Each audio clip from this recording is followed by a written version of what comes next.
You wanna give me the best. You wanna give me the best that you have. Woo. Your grace, give me things.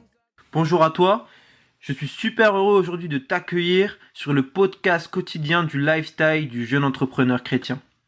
Le podcast quotidien qui nous booste, qui nous encourage à entreprendre, à être le changement dans nos vies, dans la vie des autres, dans nos projets, dans nos rêves, à être non pas un spectateur, mais à être vraiment un canal de changement comme j'aime l'appeler. Si vous me connaissez pas, je me représente rapidement, je suis Clément Meunier. Clément Meunier, entrepreneur chrétien, jeune entrepreneur chrétien. J'entreprends des projets, je mène une vie passionnante où je me lève tous les matins pour relever des challenges, des défis, pour optimiser mon temps, avoir du temps pour servir dans mon église, passer du temps avec ma famille, etc. Et donc aujourd'hui, j'aimerais te raconter une anecdote. Si je reprends tous les vendredis, déjà quand j'étais petit, je devais avoir 8 ou 9 ans, avec mon père, donc ça fait une dizaine d'années. On allait tous les vendredis avec ma sœur également à la piscine. À la piscine pour se retrouver et passer un temps à la fin de semaine, le vendredi soir. Et il y a quelque chose qui m'a marqué pendant ces temps, c'est le fait d'apprendre à nager. Je sais pas, alors si toi tu m'écoutes, tu sais nager, j'espère que oui, c'est quand même important. Bon, c'est vrai que dans la vie de tous les jours, c'est pas forcément le plus important. Mais apprendre à nager, ça m'a appris quelque chose dans l'entrepreneuriat, une valeur qui est très importante, même dans la vie en globalité, qu'une valeur qui est essentielle. Si tu veux avancer, tu veux voir le changement, c'est oser passer à l'action. Et je me souviens pendant ces temps encore où je ne savais pas encore nager, donc à 8 ou 9 ans, quelque chose comme ça. On y allait et puis il y avait toujours une partie un peu plus haute, enfin on veut dire pour les gens un peu plus petits, du style où t'as pied quoi. Et une partie où t'as plus pied quoi. Sachant que quand tu es 8-9 ans, tu fais 1m45, quelque chose comme ça, bah t'as très vite plus pied quoi. Donc t'as une petite partie pour toi où tu peux jouer, etc. T'as l'eau jusqu'au torse, tu kiffes. Mais en même temps t'as la partie un peu plus loin qui est beaucoup plus grande et t'as beaucoup plus de possibilités. T'as les plongeoires, t'as la possibilité de sauter dans l'eau, de plonger le profond, etc. Enfin, c'est pas comparable. Mais en même temps, pour aller dans cet endroit-là, il faut savoir nager. Donc à cet âge-là, je veux dire, je fais comme beaucoup de monde, je procrastinais beaucoup le fait d'apprendre à nager, sachant que dans la tête de mon père, le fait d'y aller, c'était aussi pour nous apprendre à nager. Sauf que moi, je voyais plus le court terme, je voulais juste kiffer sur l'instant et me dire, voilà, ça va être cool comme ça, je profite juste de ça, je vais nager comme ça fait du bien, et puis après on part et on mange un McDo comme d'habitude. Mais lui, il me poussait constamment à aller nager, donc ça me saoulait un peu. Et il avait un procédé un peu spécial qui m'a beaucoup marqué, qui m'a fait faire d'ailleurs des cauchemars. C'est on allait directement à l'endroit le plus profond, alors que je savais pas du tout nager. Il m'apprenait quelques gestes, etc., l'histoire que je sache au moins un peu de quoi faire. Et on va directement à l'endroit le plus profond. Il me met au bord et lui, il va à quelques mètres du bord, donc à peut-être 5-6 mètres.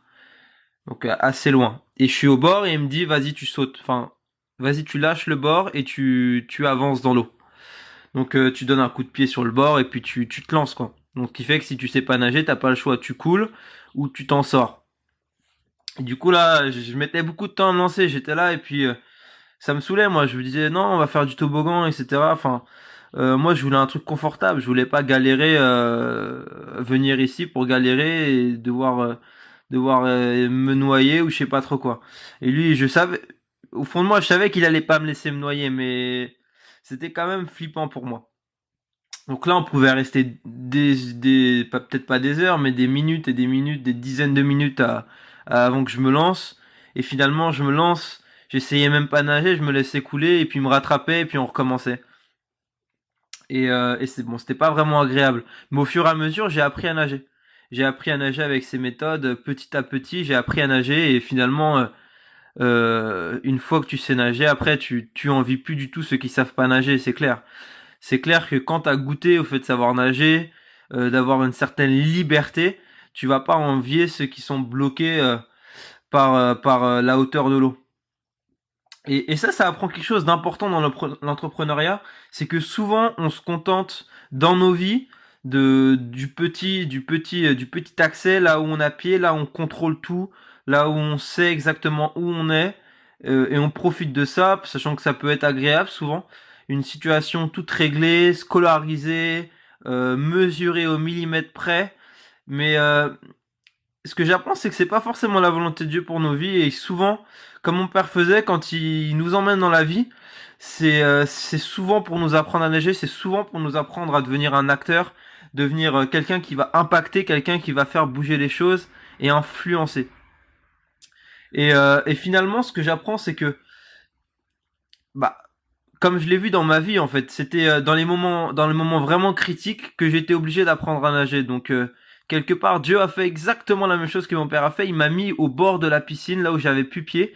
Et là, je me retrouvais un peu mal. Et en fait, je devais me lancer, j'avais pas le choix. J'allais pas rester là, au bord pendant 10 000 ans. J'étais là, j'étais obligé de me lancer. Et en mode, c'était, bah, Dieu, je te fais confiance, je me lance, je sais pas nager. Je sais pas nager, je sais pas exactement où je vais aller, je sais pas, etc. Je sais juste que c'est ta volonté, je me lance. Et souvent, on peut se retrouver dans cette situation. Quand moi j'étais en échec scolaire, refusé des écoles que je désirais, et j'avais plus le choix que de me lancer en gros. J'avais plus le choix, je pouvais. On m'avait conseillé, on m'avait dit Clément, fais une fac.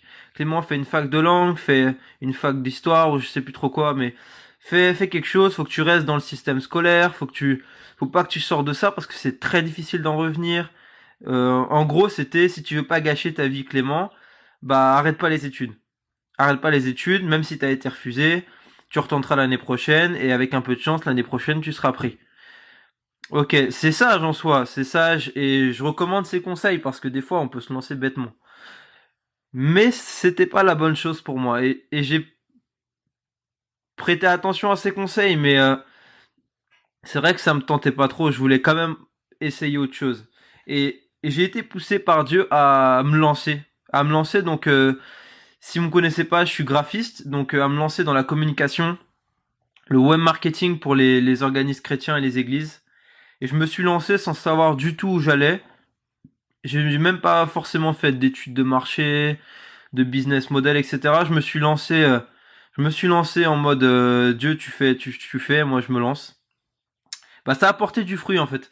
Ça a apporté du fruit, c'est pour ça que je te le conseille aujourd'hui. Je l'ai essayé. Ça a apporté du fruit. Je me suis lancé. J'ai été dans l'eau où j'avais pu pied. Je me suis lancé et tout a été parfaitement en fait. Alors, ça s'est pas passé du premier coup, et ça va pas se passer du premier coup avec vous. Vous allez retenter, vous allez couler, vous allez retenter, vous allez couler, vous allez retenter, vous allez couler, et au fur et à mesure, vous allez apprendre à ne plus couler, apprendre à nager. Donc ça veut pas dire que vous allez plus couler après, mais vous allez, même aujourd'hui, je nage, ça peut m'arriver d'avoir la tête sous l'eau. C'est pas ça le problème, mais l'important c'est juste de savoir la sortir, principalement quoi. Donc voilà, donc c'est vraiment ce que je vous recommande aujourd'hui. Réfléchissez comment vous pouvez entreprendre dans votre vie, sortir de votre zone de confort et visiter quelque chose de nouveau, quelque chose qui va vous faire kiffer encore plus la vie d'ailleurs et vous faire entrer plus dans la destinée. Maintenant, il y a toujours un degré. C'est vrai qu'on peut avoir peur et d'ailleurs ça va être sûr quand vous allez entreprendre, vous allez être critiqué. Ça, c'est sûr et certain parce que vous sortez de ce que les autres peuvent faire, forcément. Bon, apprendre à nager, pour le cas, tout le monde sait le faire.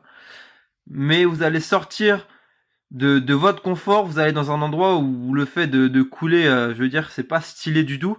Le fait de couler, d'essayer, et puis retomber, réessayer, retomber, on passe juste pour quelqu'un qui est fou allié, qui veut pas abandonner, qui se rend compte que c'est pas pour lui. Alors que beaucoup, bon, à la première chute, ils vont essayer de nager, ils vont couler, ils vont arrêter, ils vont dire c'est pas pour moi. Si vous continuez, vous êtes de ceux qui vont continuer, qui vont se dire ça c'est pour moi, je veux entreprendre, je veux créer ce projet pour mon église, je veux créer ce projet pour faire bouger ma ville, bah vous allez être critiqué certainement, vous allez être jugé, vous allez être regardé, on va faire attention à ce que vous faites. La moindre chute, on va vous le dire, bah t'as vu c'était pas forcément la bonne idée, il serait peut-être plus sage maintenant pour toi, et ça c'est des super conseils évidemment, ça serait plus sage pour toi de rentrer au bord et puis de faire comme tout le monde, faire quelque chose de plus simple et voilà quoi. Attendre éternellement la voix de Dieu pour faire les choses. Au moins, t'es sûr de pas te tromper et évite de te lancer dans tous les sens. Tu te fatigues, évite de faire ça. Enfin bref, toutes sortes de phrases qui sont bonnes de base, qui peuvent paraître bonnes, mais qui nous ralentissent et qui nous empêchent vraiment d'entreprendre, d'avoir ce lifestyle du jeune entrepreneur chrétien. Et donc voilà. Donc je t'encourage à essayer. Je t'encourage à essayer si tu as une idée, un projet, un rêve, ou alors que tu veux parler à telle personne, de Jésus ou n'importe quoi. Entreprends. Attends pas que ce soit les autres qui le fassent à ta place. T'es la meilleure personne pour le faire. Certainement, si tu l'entends, c'est que tu es la meilleure personne pour le faire. Je répète, tu es la meilleure personne pour le faire. Et tant que tu n'auras pas essayé, tant que tu n'auras pas testé, tu ne pourras pas dire que tu n'es pas capable de le faire. Donc je t'encourage à le faire. Comme moi, j'ai appris à nager, tu peux apprendre à entreprendre. Et donc voilà. Donc j'espère que ça t'a aidé, que ça t'a permis de voir d'une autre, on va dire d'une autre, est-ce que je sais parler français, d'une autre facette l'entrepreneuriat, et que ça te donne un peu plus goût à entreprendre dans ta vie, dans la vie des autres. On se dit à demain et excellente journée à toi. Sois béni. Ciao. You wanna give me the best. You wanna give me the best that you have.